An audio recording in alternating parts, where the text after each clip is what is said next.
Okay, so this is my creative space, also kickback thing sometimes. But yeah, just I film and like do vlogs and do music from here. So it's just like, oh, there's my PlayStation there. But just a few gadgets. Just working on this new track. Me and Vaughn came up with it the other day, and I've actually got a little bit of footage on it. But it's a lot of guitar, which I'm pretty stoked about. I've been playing this thing quite a bit. But yeah, that's where all the magic happens for me. So yeah. So we're just working on some stuff this morning. The new track. I reckon this song is going to be very special. How you doing, brother? Good, bro. Pretty pumped for the song that we're working on. I think you maybe just said it, but yeah, we came up with this at like 3 or 2 in the morning last night. And it seems to be writing itself. It's just the best song. Nice. Yeah, so it's yeah, we're pretty stoked. It's got some pretty cool melodies as well we're working on for the vocals. But yeah, we've done a lot of guitar. It's got actually a lot of cool guitar parts, which is really cool because I do like to try and chuck in as much guitar as possible. So yeah, so at this rate, this could be maybe my next single. So this part's awesome because there's like a dual guitar part here. So if I isolate those parts, so you can hear this part when it comes in.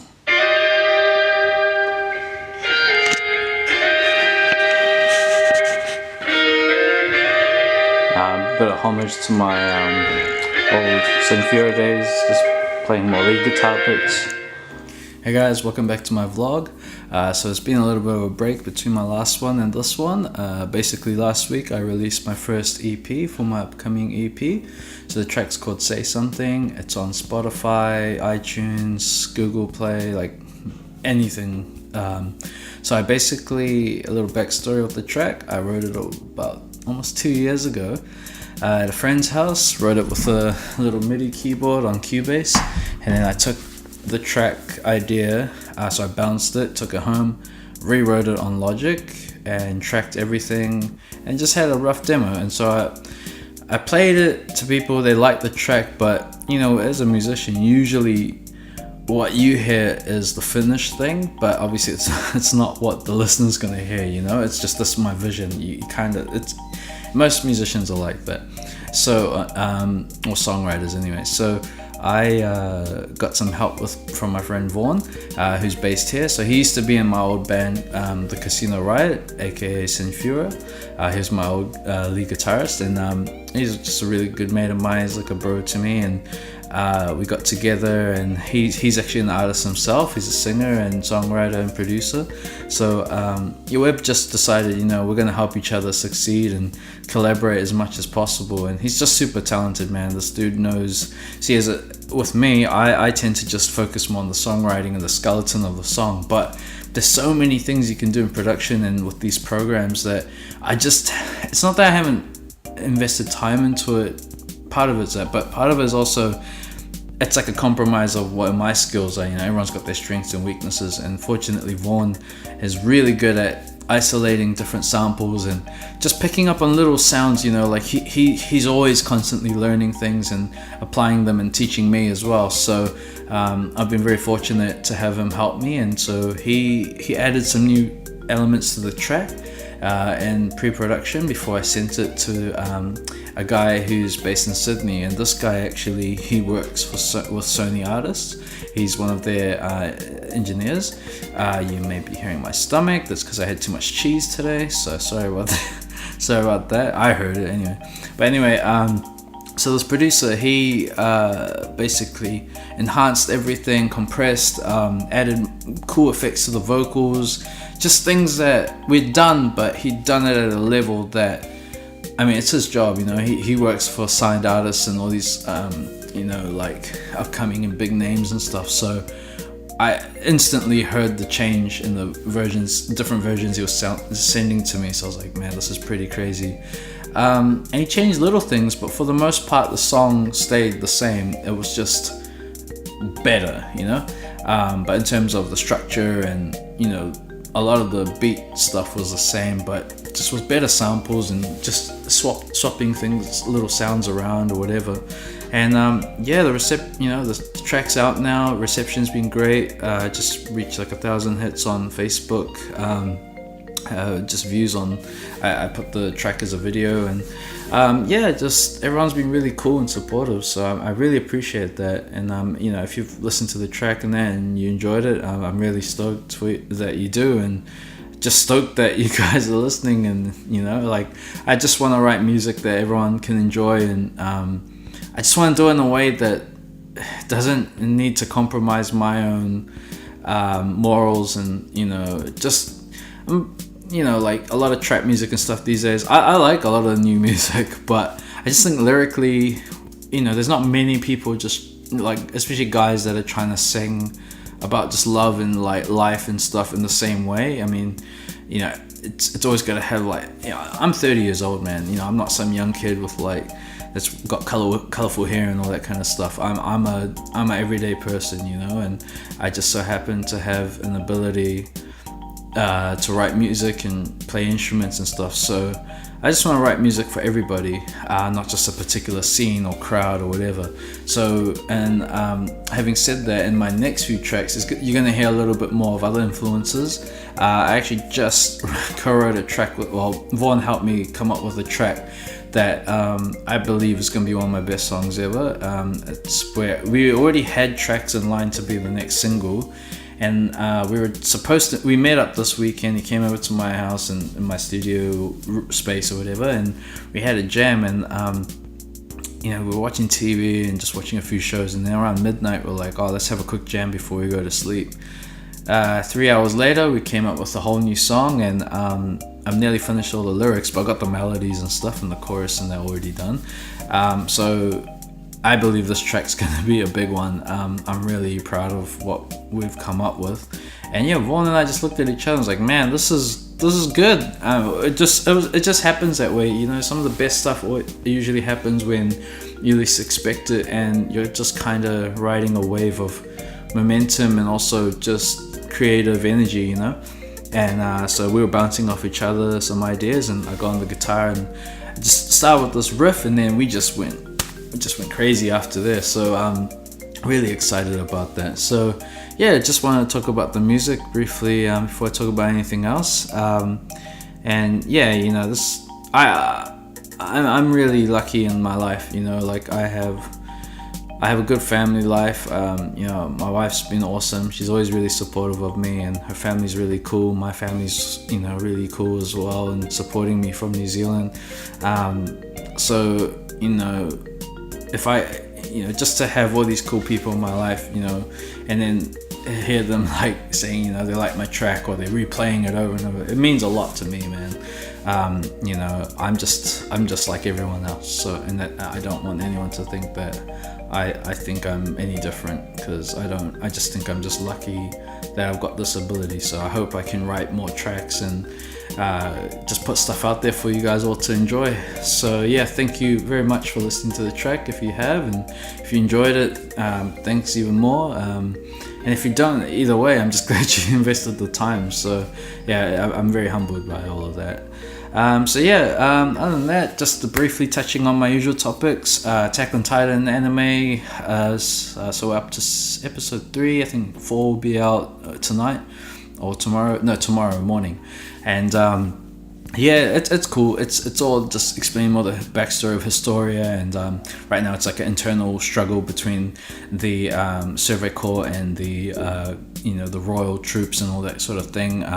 Like the people within the very interior of the walls, there's a lot of corruption, and it turns out the real royal family is disguised, and Historia's dad is actually Lord Rice and all this sort of stuff. So it's going to explain a little bit more what his intentions are and what he wants to do with Eren, and eventually this will all lead to the next arc, which will be when they fight for Shiganshina to find the secrets of what's down in Eren's basement, which is going to have a huge impact on the story. If you haven't read the manga, it's going to explain a lot.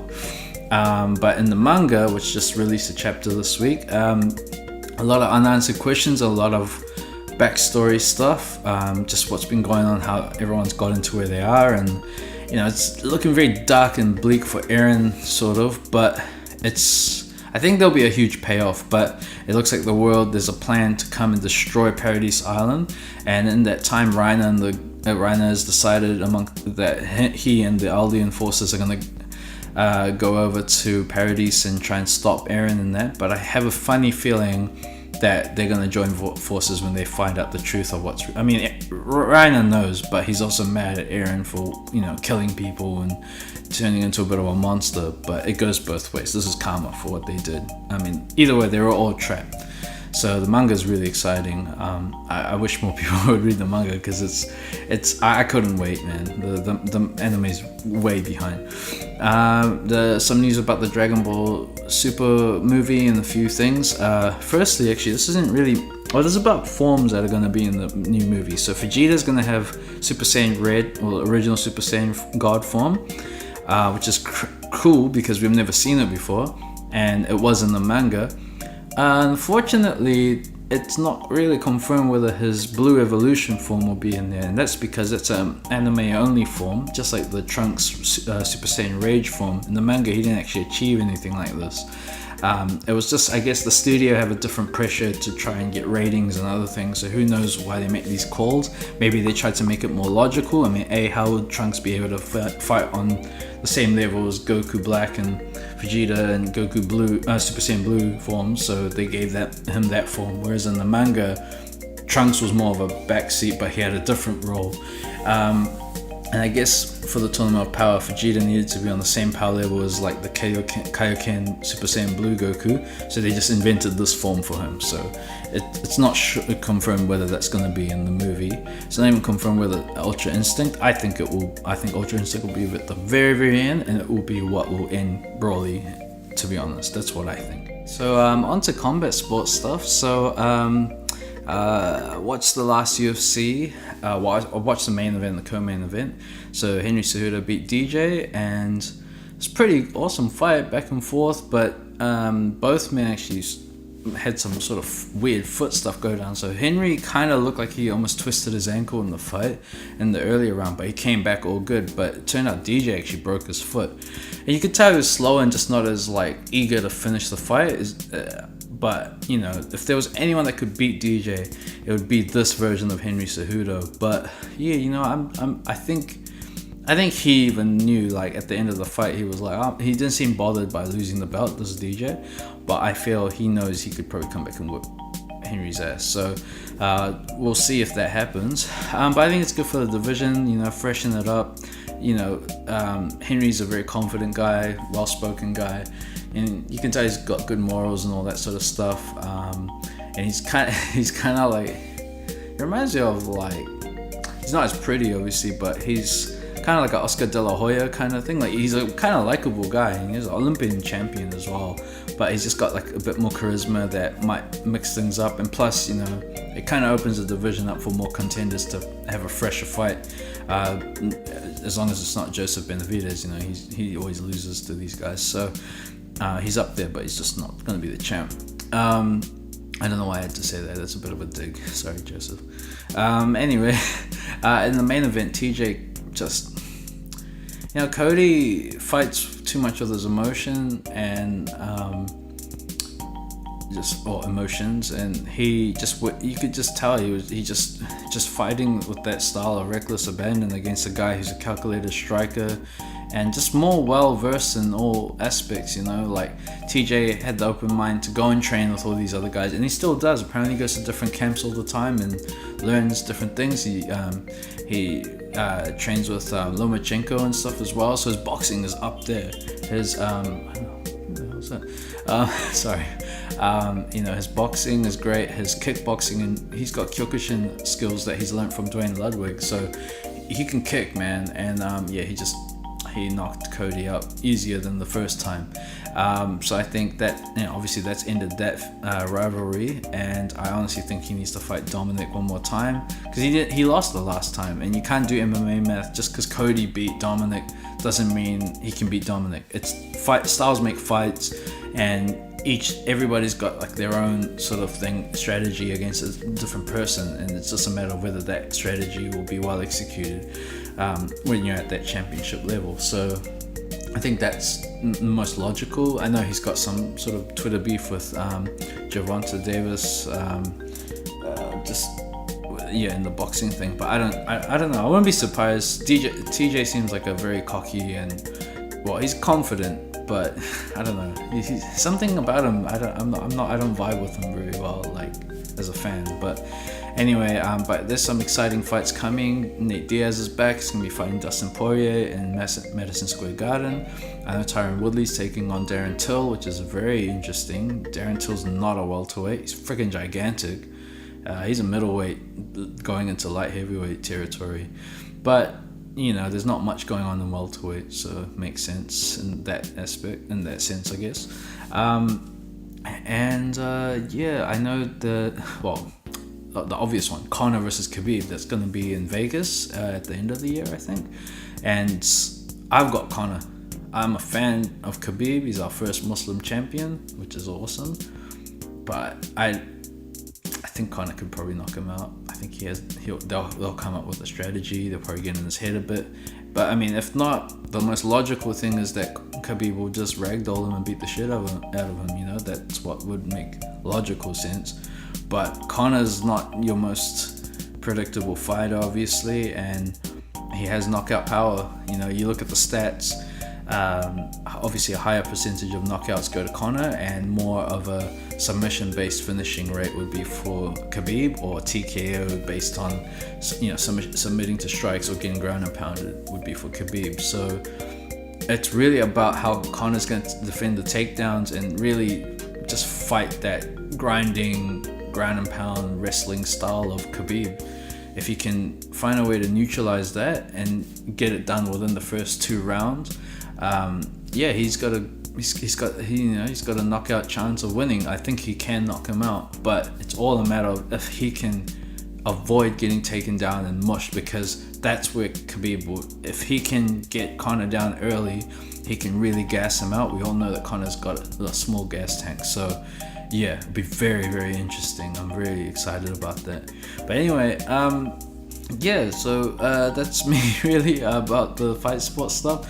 Thanks for watching my vlog, and thank you so much for listening to my new track. If you haven't already, it's called Say Something. You can just search my name, Iliyas, Iliyas, and the song's called Say Something. It's on Spotify, Google Play, YouTube, everything, any musical site. So thanks for listening, thanks for watching. Please like and subscribe. I hope you have a great week, and watch this space, lots to come. So catch you guys later.